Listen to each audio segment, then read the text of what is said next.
You want to do your PhD, but the first thing that comes to your mind is where you want to do your PhD.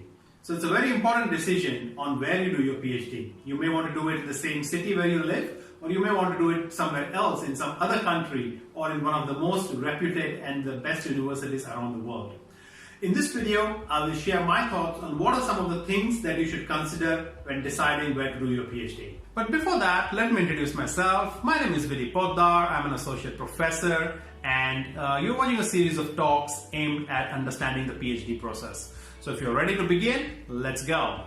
The first thing to consider when deciding where to do your PhD is what opportunities you will have during and after your PhD.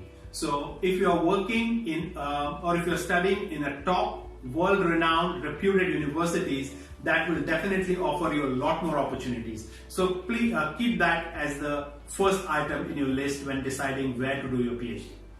The second thing is think about the location.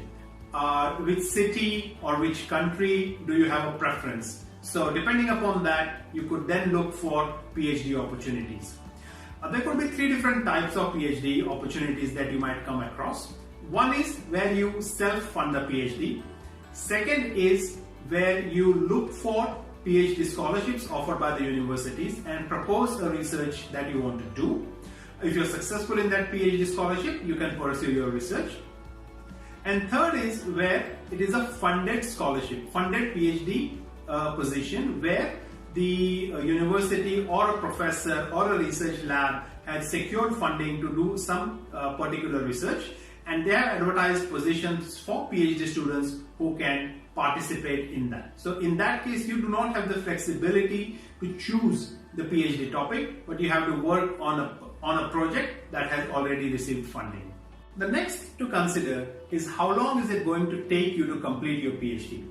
Different universities and different countries have different regulations. For example, in Australia, it may take 3 or 4 years to complete your PhD, whereas in US, it may take much longer. So keep that in mind as well when deciding where you want to pursue your PhD. It is a very big commitment to complete a PhD. Next on my list is thinking of the university reputation. The place where you want to do your PhD, I recommend you choose a university that is well-ranked, highly ranked in international university rankings such as the QS ranking or ARWU ranking. This will be very useful not only for your PhD but post-PhD when you're looking for academic positions or even a position in the industry.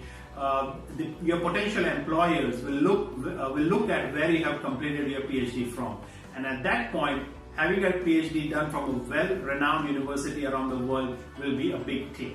Next thing in my list is to look at the university infrastructure and facilities.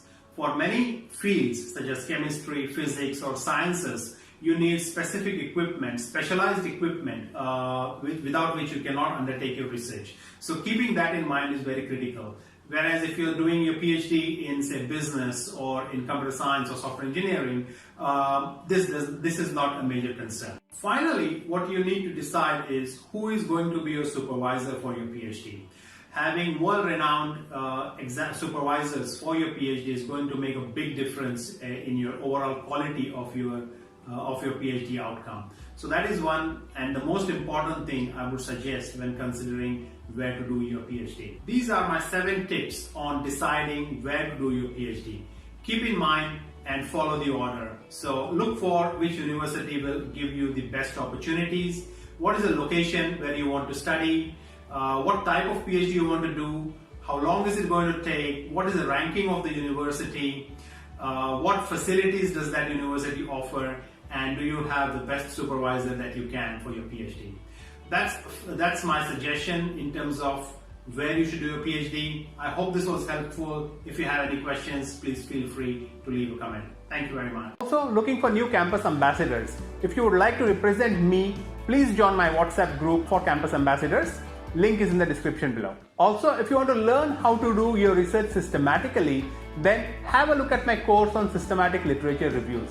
This course is fully online, so you can learn it at your own pace and even using your smartphone. There are 6 modules and more than 150 lessons with videos, research activities and writing tasks. If you want to be successfully published in top journals, then you should not miss this course. It's a must for every researcher.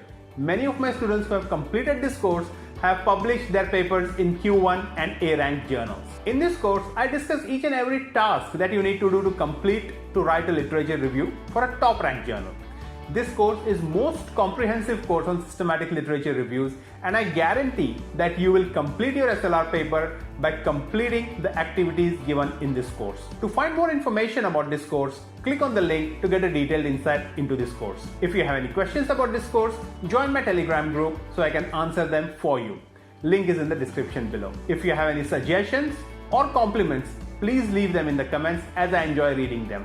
Don't forget to subscribe to my channel and press the bell icon. I want you to have faith in me and believe that anything is possible if you have the dedication, courage, and the right guidance. Like I always say, believe and succeed. That is all I have to say in this video. I'm Vidy Potdar. Thank you for listening, and I'll see you in my next video.